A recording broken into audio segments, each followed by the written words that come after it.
Olá pessoal, tudo bem com vocês? E hoje o nosso tema é: uma pessoa pode ser considerada morta mesmo sem encontrar um corpo? Fica a pergunta. A resposta é sim. No direito brasileiro, um instituto chamado morte presumida existe.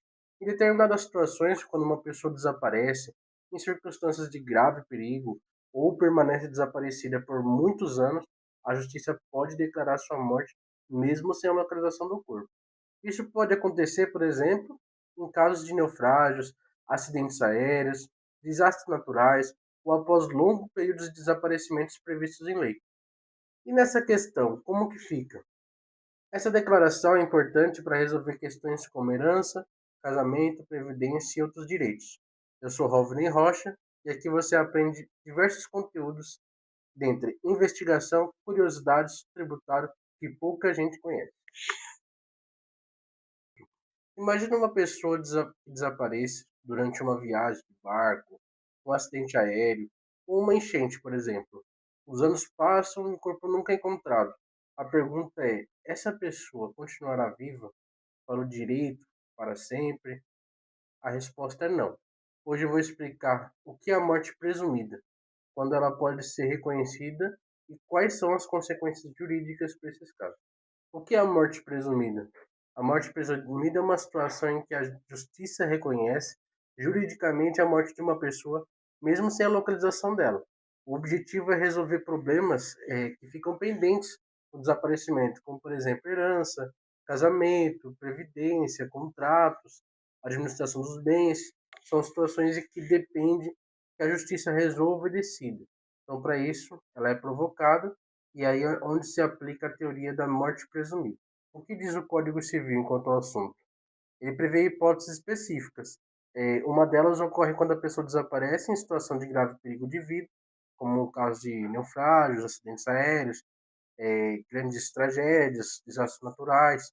Nesses casos, pode ser reconhecida assim a morte presumida, sem a necessidade de esperar décadas para poder resolver esse assunto.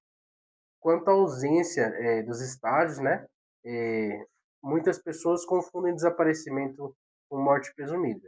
Então, quando alguém desaparece sem deixar notícias, normalmente ocorre o processo de ausência. Esse procedimento possui algumas etapas, como curadoria de bens, sucessão provisória, sucessão definitiva, entre outras, que somente após determinados requisitos legais é possível consolidar esses efeitos patrimoniais. É diferente de você buscar a uma herança, por exemplo, né, tomar para si bens. Um lado você é curador, faz uma sucessão provisória e tal, mas de outro lado você ali está buscando, durante a ausência dessa pessoa, administrar os bens dela, por conta da necessidade. Um caso curioso, imagine uma pessoa desaparecida há muitos anos, a justiça declara sua morte e a herança é distribuída. Aí, anos depois, essa pessoa reaparece. E agora? Como fica? O direito possui regras específicas para essa situação. E nessa, dependendo do caso, parte dos bens poderá ser recuperada. Essa parte costuma gerar bastante retenção. Quanto aos impactos práticos, a morte presumida pode influenciar inventário, casamento, pensão, benefícios previdenciários, contratos, direitos sucessórios.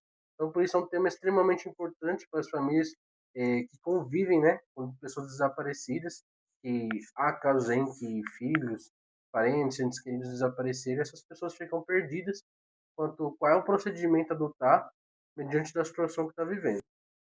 Você já conhecia a morte presumida? Deixe sua opinião nos comentários.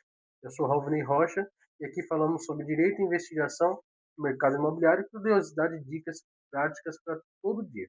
Então, inscreva-se no canal para acompanhar os próximos conteúdos. Obrigado.